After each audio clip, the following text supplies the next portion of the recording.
I thought, how can you do a whole book on one game?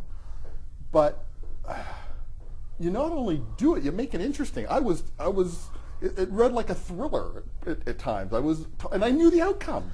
Yeah, the tough part of that is the book. I mean, the game is the focal point. I mean, that's where the book leads to. But there's two stories that lead, or even really three, but there's two stories that lead to the book. You have, I always was curious, okay, so it's the greatest game, but you know what? What made it the greatest game? Why was there so much build-up? Why was there so much hype? And when you start getting into those types of questions, you got to go back and go, well, how do this group of people from Moscow and the Soviet Union and this group of people on the other side of the world, the Montreal Canadiens, how do they come to a status point of where each of them represents the best in their sport, and then how do they get to where they meet each other? And I thought that was a story that would be interesting, and then that also builds into the hype of the game, and you get to the game and all of a sudden, okay, all these people now, coalesce together that had been so far apart. And part of that's because at the time we had the Cold War, and Moscow and Russia, they seem like they're from another planet. Today, of course, it's different. We have satellite TV. You tune on CNN or Fox News and live in Moscow. Well, that didn't happen in 1975. They were separate from us. They weren't like somehow real.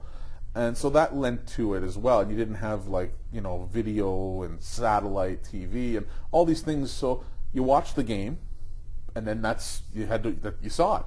You didn't go and pop it in the VCR to watch it again, or we didn't go over to scout players. It just was two totally separate entities, and that part of it interested me, and how they come together on this one evening in Montreal. And I thought that's the story, and that gives the game even, it means something to the reader as well. The subtitle says "The Night That Saved Hockey," mm-hmm. and that's your premise. And I by the end of the book, I was convinced, because Philadelphia Flyer era was it was an ugly version of hockey. Yeah, the game took place. I mean, there was on the one hand there was the whole Soviet taking over the game and their style, but there was also at the same point our game, Canadian hockey, NHL North America, really had descended into a real period where brutality and brawn seemed to be more of an emphasis than speed and skill. The NHL in 1967 had 6 teams. This game takes place 7.5 years later. The NHL has 18 teams. Its main competition, the WHA, a rival league, has another 12 teams.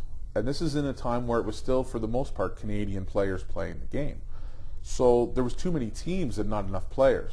So what's easier to find? A guy who can fight and be a goon, or a guy who's a really good hockey player?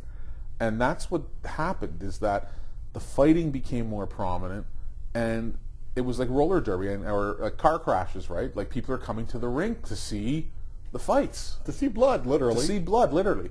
And the Broad Street Bullies, the Philadelphia Flyers, were the Stanley Cup champions at the time. They'd won 2 Stanley Cups in a row. And of course, whoever wins the Stanley Cup is the team that everybody else copies. So you started seeing that not only just throughout the NHL, but into junior hockey and kids leagues, this whole thought of fighting and dropping the gloves, and it was really turning into, well, it became an issue even politically, with the province of Ontario stepping in, and really split between people who thought it was good old time hockey and those who appreciated the beauty of the game. Where the New Year's Eve game, I think, fits in on all that is Canadian hockey was at a low point, and the Russians were held up as, wow, they play hockey in a beautiful way and the way it should be played. And what the Montreal Canadiens did that night is not only did they outplay the Russians, but they proved that, hey, players who play Canadian hockey are capable of playing at a pretty high level as well, where speed and skill. The game between the two teams didn't feature a single fight. There's very few penalties in it, and even the penalties are just your standard, a trip, or there's no violent cross-checking or high sticking. It's a very back-and-forth game where, as Peter Mahovlich, one of the Canadians, said, just, it was like the old pond days where we got out in the pond, they threw the puck, and we just went back and forth, and the team with most goals wins. And that's what it was. And I think people saw that game and went, well, geez, why can't that be the way it is every night? Why all this other peripheral stuff, the fighting and all that? And I think it marked a turning point because it also set the Canadians apart. from the rest of the NHL. I mean, here was a team that was playing to the virtues of speed, skill, all those talents. And the Flyers, ultimately, and they met each other in the Stanley Cup Finals 4 months later, and I detail this in the book. The Canadians swept them out and basically swept aside that whole era, really receded into the background. We still have fighting today, but it's not as much as it was then. You still have a bit of violent play, but it's more of a sideshow now. You haven't had a team that's effectively used that style come anywhere close to winning a Stanley Cup since those days. And I think that goes into why the game also is, the greatest game. The book is The Greatest Game, The Montreal Canadiens, The Red Army, and the Night That Saved Hockey. I've been speaking with the author, Todd Denault, and The Greatest Game, published by McClelland and Stewart.